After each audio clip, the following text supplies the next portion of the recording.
안녕하세요. 오늘 저희가 함께 깊이 파고들 자료는 구약성서의 잠언에 대한 여러 해설서와 노트입니다.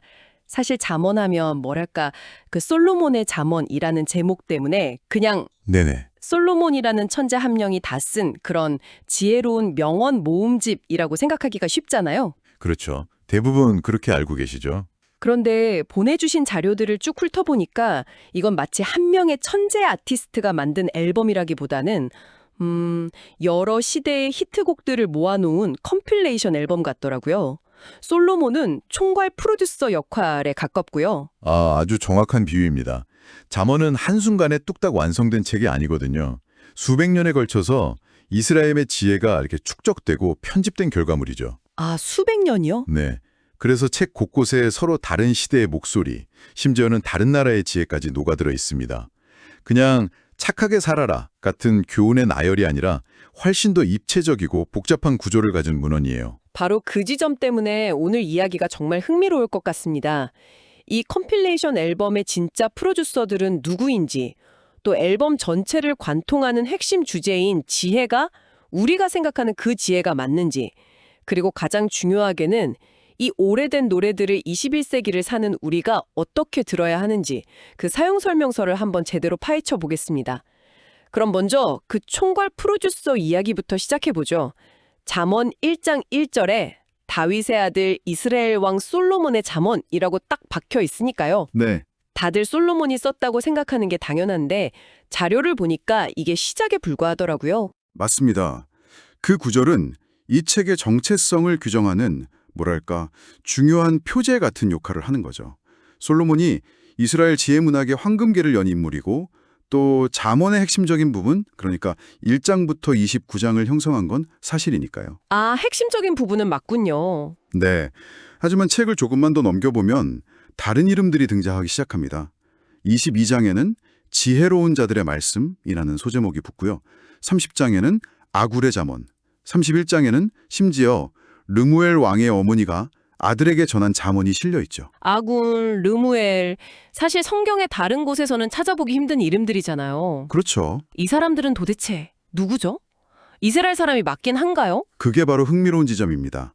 많은 학자들이 이들이 이스라엘 사람이 아닐 수도 있다, 주변 아랍 부족의 현자였을 가능성을 제기하거든요. 아, 정말요? 네, 이름의 어원이나 문체 같은 걸 분석해본 결과죠.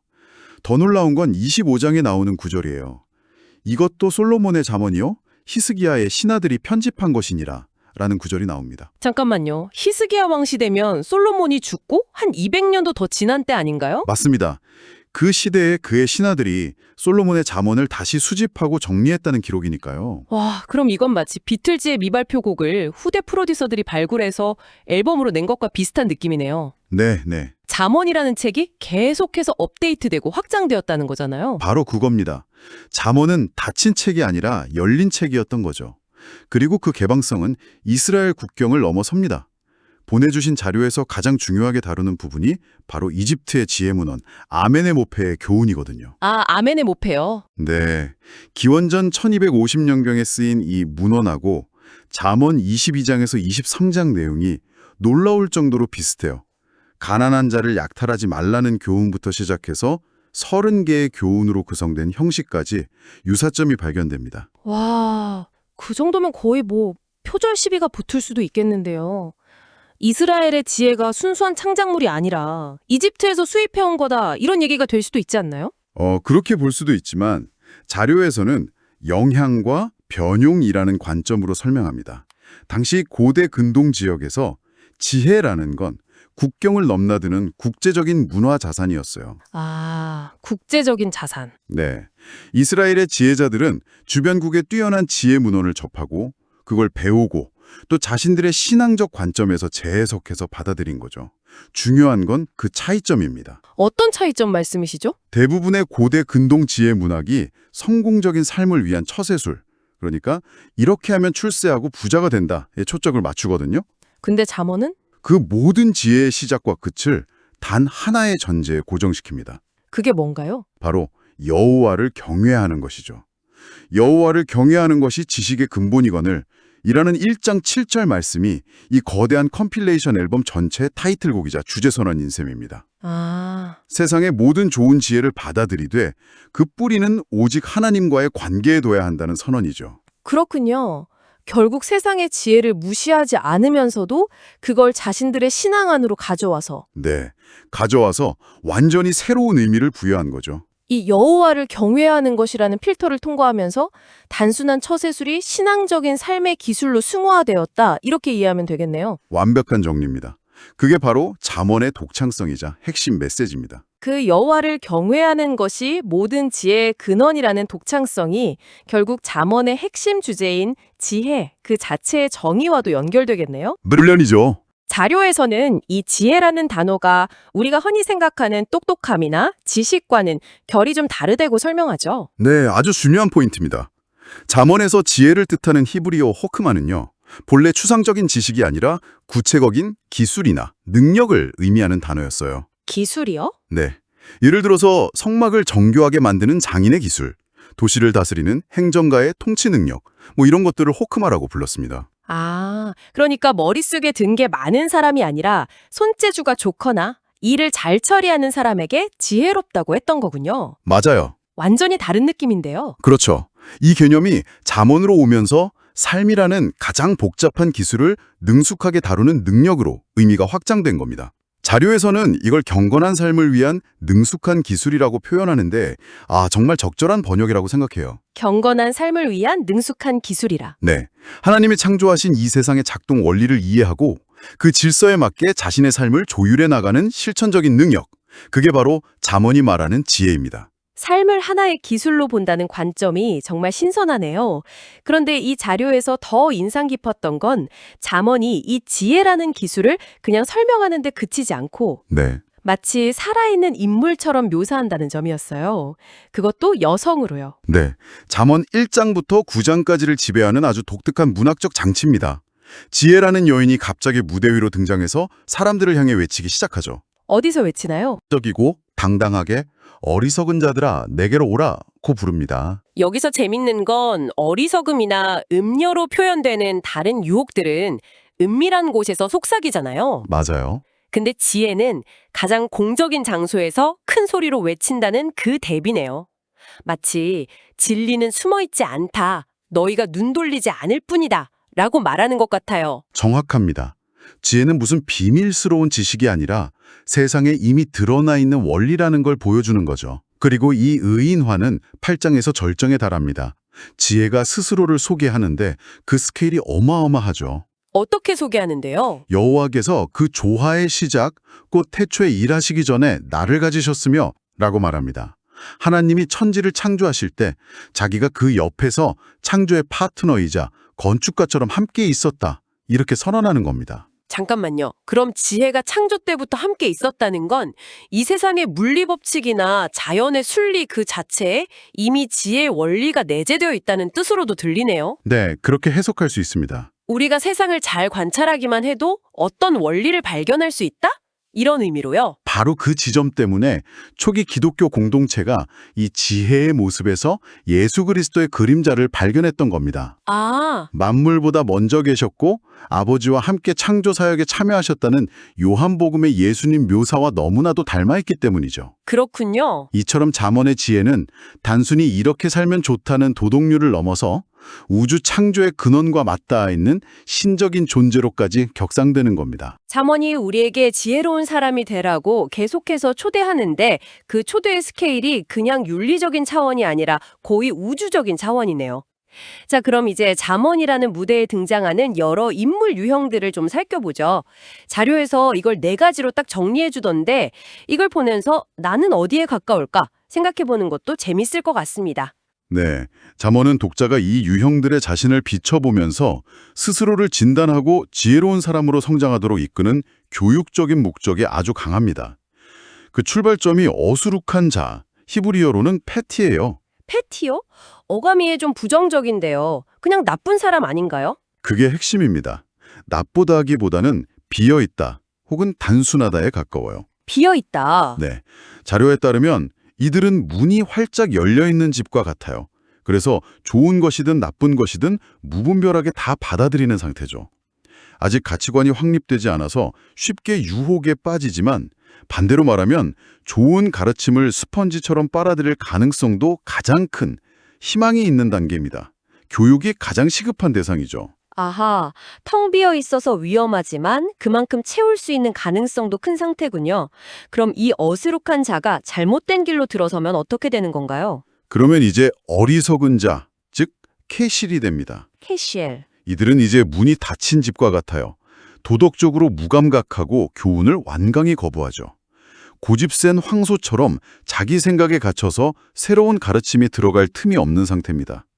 패티가 순진해서 문제라면 캐실은 완고해서 문제인 거죠. 듣기만 해도 답답한 유형이네요. 그런데 여기서 끝이 아니죠. 자료를 보니까 최악의 빌런이 따로 있던데요. 그렇습니다. 바로 거만한 자, 레추입니다. 이들은 한술 더 떠서 모든 것을 안다고 착각하며 신성한 가치까지 비웃고 조롱하는 냉소주의자들이에요. 아, 닫힌 문을 넘어서 아예 문 앞에 출입금지 편말을 걸어놓고 교훈을 주는 사람을 향해 돌을 던지는 유형이죠.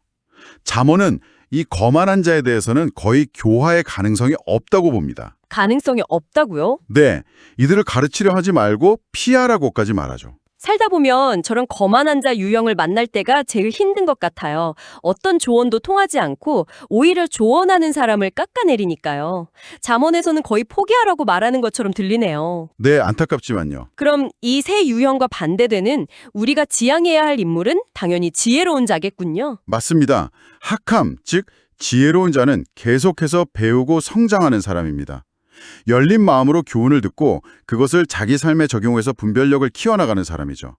결국 잠언이 제시하는 이 네 가지 인물 유형은 우리 앞에 놓인 선택지입니다. 당신은 가능성으로 열려있는 어수룩한 자에서 배우고 성장하는 지혜로운 자가 될 것인가? 아니면 마음의 문을 닫는 어리석은 자, 모든 것을 비웃는 거만한 자의 길을 갈 것인가? 잠언은 끊임없이 이 질문을 던지는 겁니다. 그렇군요. 잠언이 우리에게 이런 사람이 되라고 여러 캐릭터를 보여주는데 막상 그 가르침을 현실에 적용하려고 하면 이렇게 하면 100% 성공한다는 보장이 없다는 게 또 다른 함정이네요. 이 지점이 자료에서 가장 중요하게 그리고 가장 실용적인 조언으로 다루는 부분이죠. 네, 아마 오늘 이야기에서 가장 중요한 부분일 겁니다. 많은 사람들이 잠언을 하나님의 무조건적인 약속으로 오해해요.